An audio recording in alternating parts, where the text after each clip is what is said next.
Dobrodošli u Usporedivo bolji podcast by Compare.hr, prvi hrvatski 100% AI podcast. Pozdrav svima. Danas se bavimo jednom temom koja dotiče stvarno mnoge. Kreditna sposobnost. Da, baš to. Što točno znači taj pojam? I ono ključno, kako banke uopće odlučuju hoće li nam dati kredit ili ne? To je pitanje koje si, mnogi postave kad krenu razmišljati o nekoj većoj kupnji. Stanu, autu. Upravo. A da bismo malo rasvijetlili cijelu priču, koristit ćemo informacije s Compare.hr. To je ona poznata platforma gdje se uspoređuje i ugovara svašta. Da, od osiguranja, telekoma, pa eto i kredita naravno. Tako je. Pa ajmo onda zaroniti u detalje. Što je zapravo ta, famozna kreditna sposobnost? Pa najjednostavnije rečeno, to je procjena banke. Njihova procjena. Može li netko, znači klijent, uredno i na vrijeme vratiti novac koji posudi? Ok, znači mogu li vratiti dug? Ali čujem da to nije isto svugdje. Ne postoje neki zakon i pravila? Postoje, naravno. Imamo zakonske okvire. Recimo, Ovršni zakon. On štiti dio primanja, definira onaj minimum koji ti mora ostati. Aha, da ne uzmu sve. Da, ali povrh toga, svaka banka ima i svoja neka interna pravila, svoje apetite za rizikom. I zato se događa. Da negdje prođeš, a negdje ne. Upravo, s istim primanjima, istom situacijom, jedna banka kaže može, druga kaže ne. Zato se isplati provjeriti na više mjesta. Dobro, a koji su onda ti ključni faktori koje banke gledaju? Što im je najvažnije? Pa krenimo od najočitnijeg, primanja i obveze. Kolika su ti redovna primanja, plaća, možda neki dodatni prihod. Ali i koliko već duguješ? Točno. Koliko već plaćaš rate za neke druge kredite? Koliko si u minusu po tekućem? Imaš li dugovanja po karticama? Sve se to zbraja i gleda. Spomenuo si neke preporuke, HNB. Da, tu je bitan onaj DSTI omjer. To je preporuka Hrvatske narodne banke. Omjer duga i primanja. Debt to income, jel? Aha. I što on pokazuje? Pa pokazuje koliki postotak tvojih mjesečnih primanja smije ići na otplatu svih dugova, znači svih rata. I koliko je to obično? Pa trenutno se, ajmo reći, za gotovinske kredite često gleda da ne prelazi nekih 40%. Za stambene možda malo više, oko 45%. To je jedan od načina kako banke kontroliraju rizik. Jasno. Osim primanja i dugova, što još? Zaposlenje, pretpostavljam? Apsolutno. Status zaposlenja jako bitan. Ugovor na neodređeno vrijeme je naravno bankama najdraži. Signalizira stabilnost. Da, upravo to. Stabilnost, predvidivost, ali, pazi, to ne znači da s ugovorom na određeno ne možeš dobiti kredit. Stvarno?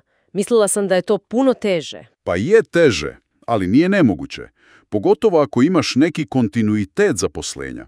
Znači, ako radiš stalno, pa makar si mijenjao poslodavce unutar nekog perioda. Aha, kužim.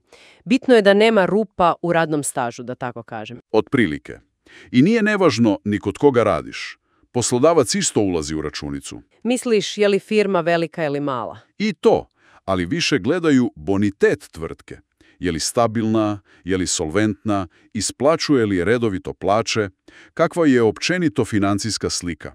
Jer stabilan poslodavac znači manji rizik i za banku. Logično. Što je još na listi za provjeru? Sad dolazimo do one povijesti zaduživanja. Kako smo se ponašali prije s kreditima, karticama, minusima? Jesmo li bili uredni? Misliš onaj HROK ili kako se sad zove? Da, nekad je bio HROK, sad je to OSR sustav, sustav razmjene informacija. To je kao neki naš financijski životopis ili krvna slika. I tamo se sve vidi. Svako kašnjenje. Pa da, vidi se urednost u otplati, čak i manji, možda zaboravljeni dugovi ili kašnjenja mogu ostaviti trag i utjecati na odluku banke. Znači treba paziti i na sitnice. Apsolutno. Ponekad ljudi nisu ni svjesni nekog manjeg duga koji im stoji u sustavu. Uz to gledaju se i druge stvari. Broj djece, uzdržavanih članova. Bračni status. Da, i to. Sve to zajedno čini nekakav mozaik koji banci pomaže da procijeni ukupan rizik klijenta. Kad sve ovo ovako čujem, zvuči kao prilično kompleksna slagalica. Nije ni čudo da se ljudi nekad pogube u svemu tome. Pa je, može biti zbunjujuće, pogotovo jer, kao što smo rekli, uvjeti nisu isti svugdje. Zato recimo mnogima mogu pomoći kreditni posrednici. Tu su oni stručnjaci koji znaju uvjete u raznim bankama. Baš tako. Oni poznaju tržište, znaju kriterije banaka. Evo, na primjer, Compare HR surađuje s licenciranim posrednicima Progreso grupom. Oni su od 2024. čak postali i dio Compare sustava. Aha, znači preko Compare se može doći do njih. Da, i oni onda mogu pomoći naći najbolje rješenje, usporediti ponude banaka. A super stvar je da je njihova usluga za klijenta besplatna. Njih plaćaju banke za taj posao. To je dobro znati. Kažu da su iskustva korisnika dobra. Koliko čujem, da. Navodno imaju odlične ocjene, prosjek 5.0, što je super. Odlično. A možemo li mi sami nešto napraviti da popravimo tu svoju kreditnu sposobnost, prije nego uopće krenemo tražiti kredit? Naravno. Postoje načini. Najočitiji je, naravno, povećati prihode. Možda neki dodatni posao, povišica. Ili smanjiti dugove. To svakako. Smanjenje postojećih dugova, zatvaranje minusa, otkazivanje nekih kreditnih kartica koje ne koristimo. Sve to popravlja sliku. A on je ugovor na neodređeno. Da, ako postoji mogućnost prelaska na ugovor na neodređeno, to je definitivno veliki plus u očima banke. I općenito, dobro je biti proaktivan, biti svjestan svoje financijske situacije. Možda čak povremeno provjeriti svoj OSR izvještaj, čisto da vidiš gdje si. A pomaže li angažiranje tih posrednika, kao što si spomenuo preko Compare HR? Može pomoći. Oni znaju kako najbolje, ajmo reći, upakirati i prezentirati financijsku situaciju klijentu banci. Znaju na što koja banka više pazi. Dakle, da sumiramo nekako. Kreditna sposobnost je ključna, ali nije uklesana u kamenu, jel tako? Upravo to. Nije fiksna kategorija. Mijenja se. Mijenja se s našim životnim okolnostima, s financijskom situacijom, ali i s pravilima banaka koja se isto mogu mijenjati. Znači, važno je biti informiran, znati što se gleda i koje opcije imamo. Informiranost je pola posla, apsolutno. Treba znati što banke gledaju, ali i gdje potražiti pomoć ili usporediti uvjete. A za to informiranje i usporedbu, platforme kao Compare HR su stvarno super alat. Jesu. Ne samo za kredite.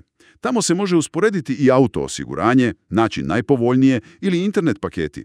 Stvarno sve na jednom mjestu. Pregledno je. Super. Onda preporuka je posjetiti Compare HR. Da, svakako. Mogu tamo isprobati i onaj informativni kalkulator kreditne sposobnosti. I ako žele, mogu zatražiti besplatan savjet stručnjaka iz Progreso grupe, koji su sad, kao što rekoh, dio Compare tima. Odlično. Usporedite, informirajte se. I potencijalno uštedite. To je cilj. I za sam kraj, evo jedno pitanje za razmišljanje svima nama. Koliko zapravo često razmišljamo o tome kako naše današnje financijske navike, one male odluke svaki dan, zapravo oblikuju našu budućnost, naše mogućnosti kasnije? Dobro pitanje za kraj. Vrijedi promisliti o tome.